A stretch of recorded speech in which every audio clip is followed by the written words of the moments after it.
foi descoberta que por essa empresa envolve alguns trilhões de dólares. Trilhões de dólares. Algo que pode melhorar a saúde, a educação, a segurança, fazer a reforma agrária. Na década de 50, heróis lutadores do povo se mobilizaram, construindo a campanha O Petróleo é Nosso, que resultou na construção da Petrobras, um patrimônio construído pelo povo brasileiro.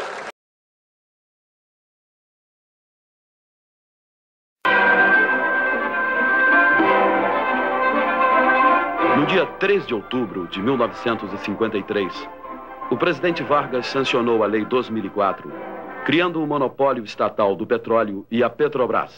Quando a Petrobras foi criada, o Brasil produzia apenas 2.700 barris de petróleo por dia em poucos campos comerciais na região do Recôncavo Baiano. E o nosso parque de refino atendia uma pequena fração do consumo nacional de derivados de petróleo, suprido quase totalmente por produtos importados. O presidente Getúlio Vargas assina importante mensagem ao Congresso Nacional relativa à industrialização do petróleo brasileiro com capitais do país. Este ato marca o início de uma nova fase da emancipação da economia do Brasil. Mais do que criar uma empresa, o gesto do presidente Getúlio Vargas sancionou um sonho. Sonho de soberania que levou milhares de pessoas ao longo de décadas a dedicar o melhor de suas vidas à comprovação de uma tese. O Brasil reunia todas as condições necessárias para dominar, com seus próprios meios, todo o ciclo de produção do bem mais precioso do século XX. Sonho que culminou numa das maiores campanhas de nossa história, resumida por uma palavra de ordem que dominou a cena política no final dos anos 40 e início dos anos 50. O petróleo é nosso. O petróleo é nosso começou em 1946, logo após a redemocratização do país, empolgando lideranças sindicais, intelectuais, estudantes e setores nacionalistas militares. A campanha ganhou as ruas e surpreendeu até o próprio Getúlio Vargas. O Getúlio tinha feito um projeto que era mais moderado, que abria a possibilidade do capital nacional participar. E vingou o projeto do monopólio apenas da Petrobras, dado esse grande movimento que se criou, né, pelo Petróleo é Nosso. Eu considero o movimento que criou a Petrobras, a campanha O Petróleo é Nosso, a maior página já escrita pelo povo brasileiro. Parecia que haviam jogado fermento. A partir das palestras do Marechal Júlio Caetano Horta Barbosa no Clube Militar, ele dizia: o petróleo pertence à nação que há de dividi-lo igualmente por todos os seus filhos. Qualquer concessão, mesmo a particulares, pode pegar testas de ferro. Dos anos 2005, 2006, quando a direção da Petrobras decide que era hora de fazer a perfuração definitiva, fazer o teste da verdade, mandar perfurar o poço de Tupi. Um investimento imenso, mais de 200 milhões de dólares, que finalmente, em abril de 2007, revela que lá havia petróleo leve. Só uma empresa como a Petrobras poderia ter feito isso, pelo custo, pela tecnologia altamente sofisticada e pelo interesse estratégico do Brasil. Quem descobriu o pré-sal foram os técnicos da Petrobras. Esse é o trabalho da Petrobras de 50 anos. As empresas que entram hoje compram bilhetes premiados. Para que tenhamos uma ideia, o campo que comprovou a existência do pré-sal custou à Petrobras 200 milhões de dólares. Nenhuma empresa privada investiria esse dinheiro. Se não houver uma mobilização, não vai haver mudança, não nos iludamos. Não vão ser os nossos belos argumentos, por mais corretos que sejam, que vão convencer esse Congresso Nacional que está aí, ou o próprio governo que aí está. O que nós estamos vendo é um apagão de interesse no Congresso Nacional sobre a questão do petróleo. Eu transferi uma viagem que faria hoje para estar presente nessa reunião. Se eu não tivesse transferido a minha viagem, a senadora Vanessa estaria sozinha, como plateia e direção dessa reunião da Comissão de Economia. E me incomoda muito essa posição da mídia brasileira escondendo um assunto dessa importância dos brasileiros. E como é que as pessoas vão fazer conceito, como é que as pessoas vão formar opinião se não chegam informações tão importantes, coisas da maior gravidade? Nós aqui no Brasil tivemos na década de 40 a campanha do Petróleo é Nosso, não tínhamos televisão, não tínhamos rádio, as pessoas em pequenas reuniões foi num crescendo e foi uma campanha que durou anos e chegamos à Lei 2004 e chegamos ao monopólio estatal de petróleo. E esse assunto tem que ser bastante debatido por toda a sociedade brasileira, por se tratar do maior patrimônio hoje que o nosso país detém, que é a maior oportunidade que o Brasil já teve de deixar de ser o eterno país do futuro e se transformar numa potência econômica, financeira e tecnológica. Então, nós não podemos deixar que essa oportunidade, mais uma vez, se perca. É um assunto que tem que ser discutido e que tem que ser discutido nas esquinas. As pessoas têm que entender do pré-sal. A gente que acredita que o movimento da rua, o mesmo movimento do qual surgiu a Petrobras na década de 40 e 50, só esse movimento, o povo nas ruas, pode barrar o leilão de Libra. Então a gente saiu um pouco do hospital que a gente deixou as crianças hoje e viemos aqui para dar uma força para a ocupação, que é super importante. Nessa mudança de conjuntura que aconteceu a partir de junho no nosso país e que, de fato, que seja sensibilizando a população de que o que está em jogo é a nossa soberania, o que está em jogo é a nossa possibilidade de garantir uma melhoria na qualidade de vida para todos os brasileiros, que nós possamos, através da nossa mobilização, de fato barrar esse leilão. Então, a força de um é a força de todos e ninguém está lutando por uma causa injusta, estamos lutando por uma nação. Nessa hora, quem é de esquerda, quem é de direita, tem que se pensar em termos de nacionalismo, como foi feito no Petróleo é Nosso. É obrigação de todo cidadão brasileiro, independente da sua profissão, da sua idade, do estado onde mora. O fato de ser brasileiro já lhe dá o direito político de defender todas as riquezas naturais que estão no nosso território e que, pela Constituição brasileira, pertence a todo o povo. Muito mais importante do que os royalties, que é o resto, que é 10% dessa exploração, é todo o bloco de petróleo que estão levando e a quebra da soberania. E os royalties representam o que dessa riqueza? Os royalties no Brasil, eles variam de 5% pela lei dos tucanos, podendo chegar a 15% no pré-sal, que é esse número de 8% que a Cibele mencionava, a média. E é um dinheiro absolutamente insuficiente para resolver a precarização da educação que nós temos no país. No entanto, se toda a riqueza do petróleo brasileiro ficasse para o povo brasileiro e não para as multinacionais nesses leilões, nós poderíamos garantir 10% do PIB para a educação, 6% do PIB para a saúde, 2% do PIB para os transportes públicos. Nós estamos discutindo os royalties, que é uma pequena parcela dessa riqueza petroleira, e estamos deixando a grande parte da riqueza ir para o estrangeiro.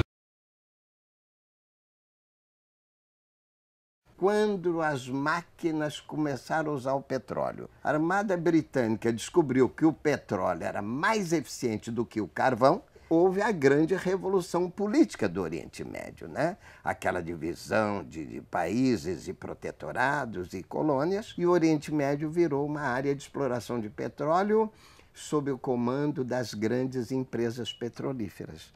Então esse ouro preto, ouro negro, como diziam, moveu a política e a economia mundial de uma maneira tão brutal. A partir da Segunda Guerra Mundial, praticamente todas as guerras se deram por causa do petróleo. E 60% mais ou menos do petróleo hoje no mundo está no Oriente Médio. Nós temos a Arábia Saudita, Irã, Iraque, Kuwait, etc. Em contrapartida, os Estados Unidos têm hoje 30 bilhões de barris de reservas e consome 10 bilhões por ano, ou seja, consome 1/3 de sua reserva. A Europa está em pior situação, porque não tem reserva e também consome. A Ásia também, Japão, Coreia, China. China tem 12 bilhões, consome 6 por ano e um consumo crescente. Então, os países desenvolvidos, irresponsavelmente, se tornaram reféns dependentes desse energético, porque a matriz energética mundial hoje tem 37% de petróleo, 22% de gás natural e 28% de carvão. Todos esses combustíveis fósseis e não renováveis. O Brasil, um pouco melhor, está com mais ou menos 53%, já tem bagaço de cana, energia hidráulica, etc. Mas ainda assim, 53% da matriz é de combustível fóssil. Há uns 5 anos atrás, eu li a notícia que a Rússia garantiu o fornecimento de médio prazo de gás para a Alemanha, em troca de uma garantia da Alemanha de fornecimento de alta tecnologia. Esse acordo não existiria, a transferência de alta tecnologia para a Rússia seria cobrado muitíssimo caro, muito mais caro do que foi cobrado, se não houvesse garantia de suprimento de gás. Aliás, a Rússia faz isso não só com a Alemanha. Eu acho, e agora você vai cair para trás, que não tem melhor aplicação financeira do que ter petróleo. Eu e a China. Sabe o que os chineses fazem? Furam, encontram petróleo, tampam. Preferem utilizar do Oriente Médio. Quando você exporta petróleo, você adquire uma receita em dólar. O que você faz com o dólar? Você compra título do Tesouro Americano. As reservas dos países, inclusive do Brasil, estão aplicadas em títulos do Tesouro Americano. Será que não é melhor ter petróleo do que título do Tesouro, que está dando com juro negativo nesse momento? Poupar petróleo é muito inteligente, porque o petróleo serve para 3.000 produtos. É o principal combustível usado nos meios de transporte motorizados, como carros, motos, aviões, navios. Ele dá origem ao gás de cozinha, perfumes e cosméticos, parafina, o asfalto das nossas estradas, isopor, borracha sintética, tintas, componentes eletrônicos, produtos químicos, fios de nylon, cordas para instrumentos musicais, esmaltes e resinas, solventes, naftalinas, detergente, poliéster, tubo de PVC, fertilizantes, defensores agrícolas. Enquanto fonte de energia, ele poderá, no médio e longo prazo, ser substituído.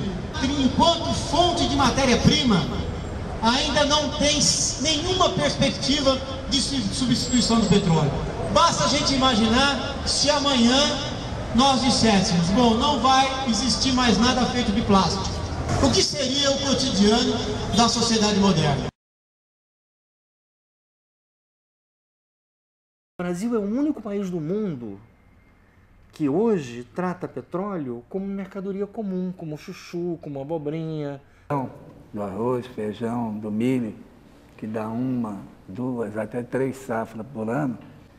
Petróleo e gás, ele só aparece, precisa de milhões de anos. Minério não dá 2 safras. Se retirado uma jazida de minério, ela não volta à pátria. É preciso preservar essas reservas para o longo prazo. Seria o petróleo no tempo.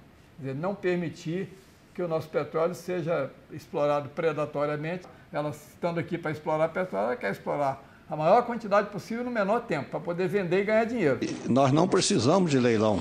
Nós já temos descoberto no pré-sal cerca de 60 bilhões de barris, que somados aos 14 existentes antes, nos dão 74 bilhões. Portanto, não tem necessidade nenhuma de apressar a exploração e produção. Até porque os países desenvolvidos e as empresas do cartel estão desesperadamente numa situação de insegurança energética. Então, podem vir e esgotar o pré-sal precocemente em 15 anos.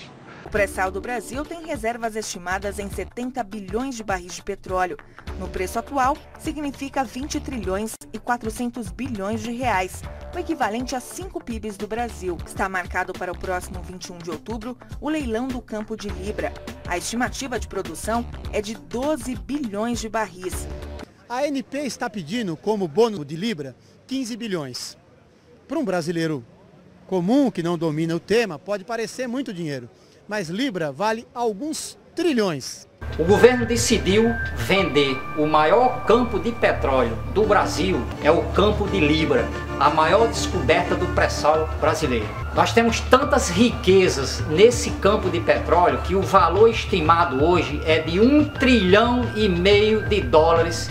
Esse campo é tão valioso que quase alcança tudo que nós brasileiros produzimos em um ano, que é esse $1,5 trilhão de dólares. Essa riqueza é do povo brasileiro. Quem descobriu essa riqueza no subsolo foi a Petrobras, através de anos e anos de pesquisa, que agora vai ser entregue por um valor irrisório. Isso é desnacionalização, isso é privatização. Nenhum país soberano, independente, leiloa petróleo já descoberto. Woodrow Wilson, ex-presidente dos Estados Unidos, dizia: a nação que possui petróleo em seu subsolo e o entrega a outro país para explorar, não zela pelo seu futuro. Aqui não se trata nem mais de explorar, mas de desenvolver a produção de campo perfurado, testado e comprovado. Isso aí é leilão do petróleo, não é leilão de um bloco onde se vai buscar encontrar petróleo, onde há probabilidade de existir petróleo. É o leilão de um petróleo que ainda não foi extraído, mas se sabe onde está. Coisa que acontece normalmente em países dominados militarmente. Ou seja, você vai leiloar um campo perfurado, testado, comprovado, que é hoje o maior do mundo, e com um edital voltado para entrega à empresa estrangeira. Você sabia que as nossas reservas do pré-sal farão do Brasil o terceiro maior produtor de petróleo do mundo? Isso poderia ser revertido em mais escolas, hospitais, moradias, ou seja, uma vida mais digna para os brasileiros. Só que não. Essas reservas estão sendo leiloadas e indo parar nas mãos das multinacionais. Vamos dizer, chega de leilão. Eu, Beth Carvalho, não posso deixar de falar para vocês que nós não podemos permitir que esse leilão aconteça. Para se descobrir essas jazidas de petróleo, nós, brasileiros, é que descobrimos e gastamos nosso dinheiro. Acha justo agora os estrangeiros pegarem isso? Que pertence ao povo brasileiro e que pode ser entregue daqui a alguns dias, 21 de outubro, para multinacionais, quando a própria lei da partilha, insisto, permite que o governo reserve para a Petrobras a exploração de campos estratégicos, como é o caso do campo de Libra. A Petrobras domina a tecnologia, tem os recursos necessários e já descobriu mais de 60 bilhões de barris no pré-sal. Estas descobertas somadas aos 14,2 bilhões existentes antes do pré-sal dão ao país uma autossuficiência superior a 50 anos. Assim, o país pode, de forma mais racional e em seu interesse, explorar todo o pré-sal sem assodamento. O mesmo recurso que essas petroleiras privadas dizem que vão trazer, vão ser emprestados pelas mesmas fontes que podem emprestar para o Brasil também. Querem criar dificuldade para vender a facilidade. O Brasil tem toda a condição de explorar essa área, especialmente porque o maior problema não é financeiro, o maior problema é técnico. E o maior explorador em água profunda é a Petrobras. O preço pode ser baixo porque a produção é alta. Nenhuma empresa das estrangeiras que entraram aqui encomendaram sequer uma embarcação, uma plataforma no Brasil. Então, por isso que nós queremos que a presidenta Dilma suspenda esse leilão, entregue para a Petrobras operar esse campo de Libra e garanta que as plataformas sejam contratadas no Brasil, as embarcações de apoio sejam contratadas no Brasil, a mão de obra seja contratada no Brasil, de preferência sem aprovar o PL 4330 que está aí tramitando. As empresas multinacionais de petróleo que aqui operam, senador Requião, já operam na base do PL 4330, com mão de obra semi-escrava, sem reconhecer o direito dos trabalhadores. O pré-sal tem que ser do país e não do mercado. Afinal, o que somos nós? Uma nação ou um mercado? Ou a gente vê um projeto como um todo, ou são apenas paliativos. Claro que paliativos são paliativos, você melhora algum aspecto. Mas se você não questiona o conjunto, você sempre vai cair na armadilha de acabar defendendo o modelo que está aí. A gente deve explorar em 20 anos, 30, 40, 50 anos, ou então explorar como muitas companhias querem, que é explorar o máximo possível. O Brasil não deve ser exportador de petróleo cru. Todos os estímulos derivados da economia do petróleo devem ser orientados para dentro da economia brasileira. Se nós já temos hoje descobertos no pré-sal cerca de 60 bilhões de barris, que somados aos 14 bilhões que a gente tinha antes do pré-sal, nos dá uma autossuficiência para mais de 50 anos. Então nós precisamos fazer refinarias, produzir esse petróleo, refinar, agregar valores. A Confederação acha de extrema importância estarmos aqui nesse momento. Se junta a FUP, aos movimentos sindicais, todo o ramo químico aqui na praça, reivindicando que isso não pode acontecer, que os leilões do petróleo têm que ser cancelados, porque o petróleo é nosso, é um bem nosso e nós temos que estar aqui reivindicando esse direito nosso. O Brasil é um país rico, mas outros usufruem de suas riquezas. Temos de inverter isto. E, sobretudo, agora, com o pré-sal, não podemos permitir que isto aconteça. E não pretendo parar enquanto me restarem lucidez e vida. É obrigação, não é favor.